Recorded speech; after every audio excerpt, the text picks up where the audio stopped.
Hi, friends. Happy last day of school. I can't believe we are already on the last day. That year went by so fast.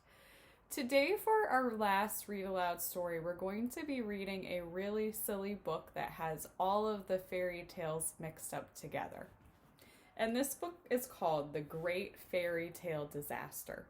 As we read, you're going to notice some of the characters are familiar because they're from the stories that we read earlier this year. You're also going to notice there you might see some characters that we did not talk about, but you recognize from reading some fairy tales on your own. So this is just kind of a fun book to listen to all of the fairy tales mixed up together in this great fairy tale disaster. For today's activity, you're going to be picking and writing about your favorite fairy tale. It can be one that we read together, or it can be one that you know on your own. So start to think about that as you listen to some of these familiar characters. The Great Fairy Tale Disaster by David Conway and illustrated by Melanie Williamson. The Great Fairy Tale Disaster. Once upon a time, there lived an old big bad wolf. He no longer had any huff and puff to blow down the three little pigs' houses, and he had had enough of falling into hot water.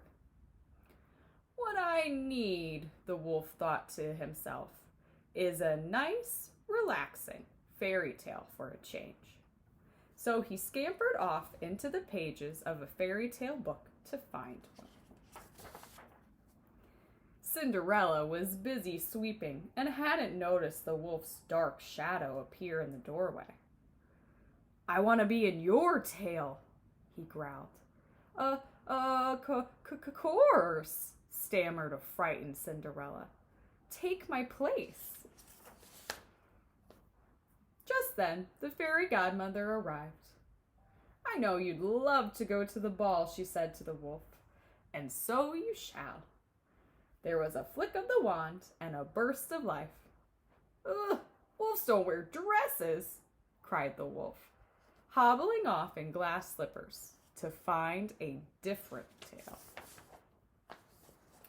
Soon after, the big bad wolf crept up behind Jack on the magical beanstalk. Jack trembled as he let the wolf into his fairy tale.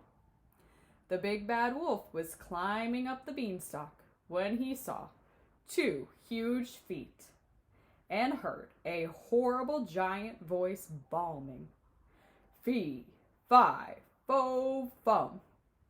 "This tale's too scary," cried the wolf as he slid back down the beanstalk to find another one. Then the big bad wolf found Sleeping Beauty snoring softly in her bed. "Wakey, wakey," he snarled. "Out you go." There the big bad wolf lay, so beautiful that the prince could not turn his eyes away. He knelt down and gave the wolf a kiss. "Yuck," spluttered the big bad wolf. "I'm not being kissed." So he dashed away to try his luck elsewhere. The big bad wolf came to the three bears' empty cottage in the forest. He opened the door and stepped into the tale. "Yum," he said. "Porridge, my favorite." The big bowl was too hot. The second bowl was too cold. But the littlest bowl was just right, so the wolf ate it all up. "This is the life," said the wolf as he sat down in the big comfy chair. Suddenly the door opened and in stormed the three bears. "Where's Goldilocks?" demanded Daddy Bear. "What are you doing in our fairy tale?" scolded Mommy Bear. "And where is my porridge?" cried Baby Bear. The wolf made a run for it, but the three bears chased after him into the next fairy tale. "Rapunzel, Rapunzel, let down your hair," cried the prince. And then the next. "Who's that tripping over my bridge?" roared the troll.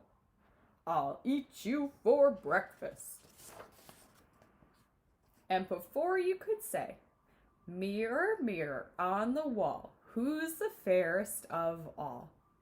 There was chaos and confusion everywhere. The princess didn't kiss a frog, but she did kiss a billy goat Gruff. And Puss in Boots pricked his paw on a spindle and fell asleep for 100 years. Hansel and Gretel pushed Prince Charming into the oven. What a mess, cried the big bad wolf, and he escaped back through the pages of the book to the three little pigs. Little pigs, let me come in, huffed the big bad wolf. No, not by the hair of our chinny chin chins, said the little pigs. We will not let you in. But the wolf had already clambered up onto the roof and was coming down the chimney, only to splash into a pot of hot water. Oh, not again, cried the wolf. And that was the end of the fairy tale troubles. The end. I hope you enjoyed that super silly story. Today for our activity, think about your favorite fairy tale, and we're going to be writing about it.